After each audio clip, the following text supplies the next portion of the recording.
Welcome back to The Price of Business. I'm your host, Kevin Price, talking to you about you and your business. I tell you, I've listened to a couple of audio programs by our next guest, and I will tell you they're extraordinary and extremely unique.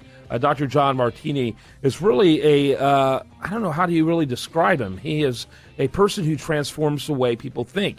And he helps people understand that unless you change your thinking, it's really impossible to achieve the task you want. There isn't some kind of rote method. There isn't simple action involved. But it literally requires a paradigm shift, or even beyond that, almost a psychological transformation in order to make some of the things you really want happen in life. One of the best examples is his work on helping people understand wealth and how people become rich, and really why very few people become rich. And I wanted to focus on that today.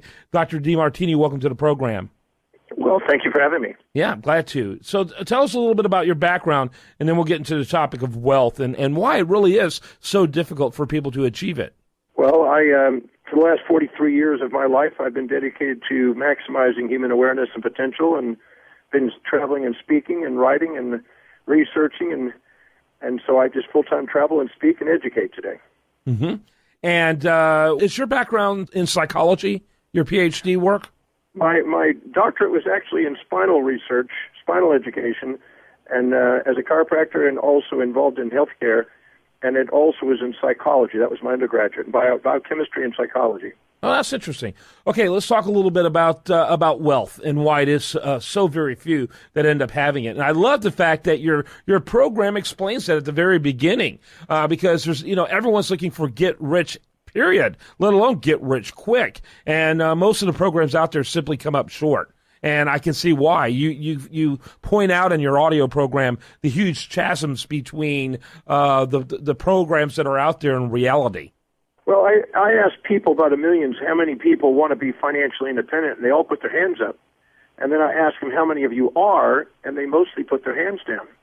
And they say it's about 1% of the population. It's actually less than that worldwide. So financial independence is a rare thing compared to what people fantasize. And I found out, when we looked down to the bottom line of it, it has everything to do with what people value. People many times are confusing financial independence with living a fantasy lifestyle, the rich and famous. And as long as they have a higher value on spending money on consumables and depreciables, which are liabilities, instead of actually assets which pay them, and having a high value on saving and investing money and buying things that really go up in value, as long as they don't have that value to build and save money and invest, they're not going to. Mm-hmm. They have to be able to have a higher value on long-term vision more so than immediate gratification, on assets more than liabilities. And people think they have that as a value, but then their life doesn't demonstrate it. Right. Very few have that, I think. And I think that's reflective in the sheer amount of people who are in debt and the sheer number of people that really after decades have little to show for what they've done. Well, I always say it's not how much you make, it's how you manage what you make, and how you manage what you make is based on the values you hold. And if you have a hierarchy of values that are such that saving and investing money is at the top, then the second you get money, you save a portion of it. If it's at the bottom, then you run out of money at the end of the month. So it's all about how you value how you spend your money. Yeah. And I've seen people make. I had one client that made $6.29 million in a year and had to borrow money to pay taxes at the end of the year and is broke. I also know somebody that made only $2,000 a month, and 20% of it was being saved every month. And they were close to financial independence. So it didn't matter how much you made. It mattered how you managed what you made. I like the word values. It's a great word. Well, every human being has a set of priorities, a set of values that they live their life by, and that hierarchy of values dictates their financial destiny. So tell me what you value. I have a 13-step value determining process on the website that I help people determine what that is to determine the probability if whether they're going to be wealthy or not.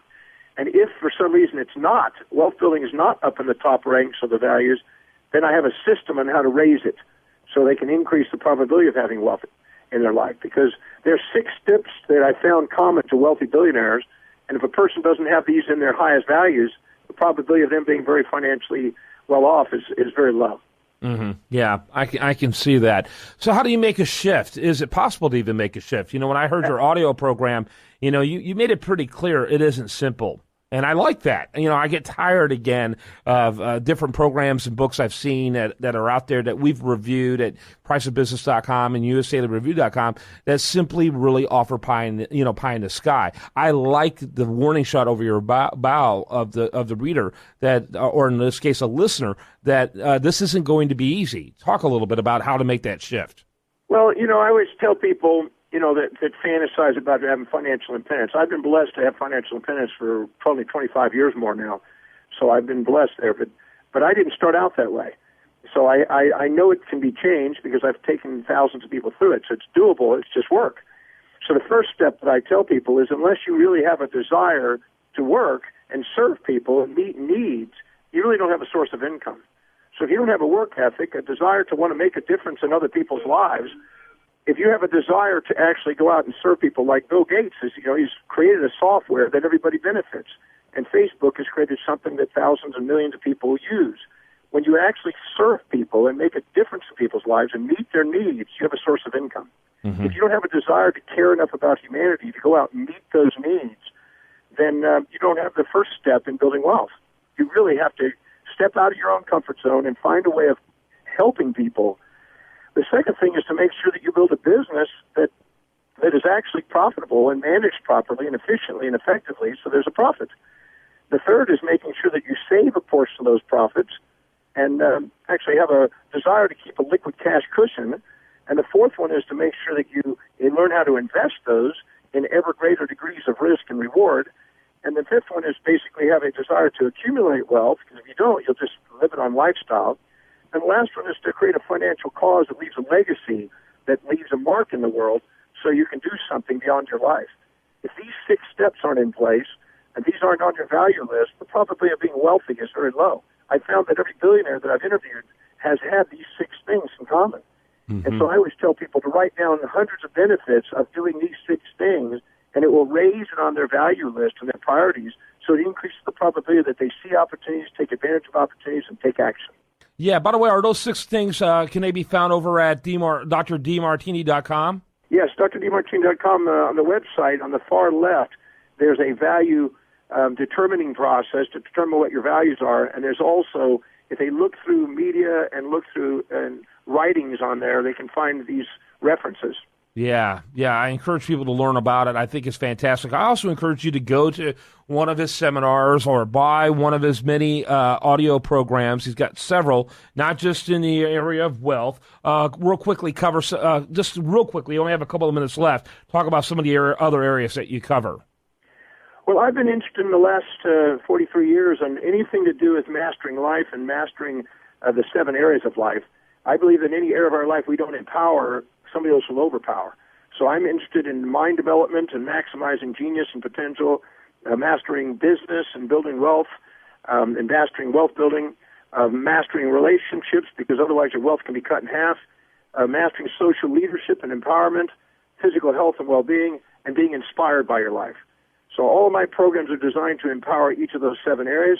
And like I said, any area of your life you don't empower, somebody's going to overpower. If you don't fill your life with things that inspire you, it's going to fill up with things that don't. Yeah, very good. Well, listen, I appreciate your time, and I appreciate you sharing your message. I hear you have an event coming up here pretty quickly in Houston. Do you want to mention that? Yes, coming up in a few weeks, I have a program on success and achievement. And there's also one on relationships coming up. And if they go to my website, drdemartini.com, they can see where it is in Houston coming up in the next few weeks here. Dr. Demartini is DRDEMARTINI.com, DRDEMARTINI.com. And Dr. Demartini, thanks for your time. Thank you. I appreciate it. You bet. When we come back, much more for you. I do want to remind you, best content here will be found over there at usdailyreview.com. While there, like it on Facebook, follow it on Twitter, and you're listening to The Price of Business.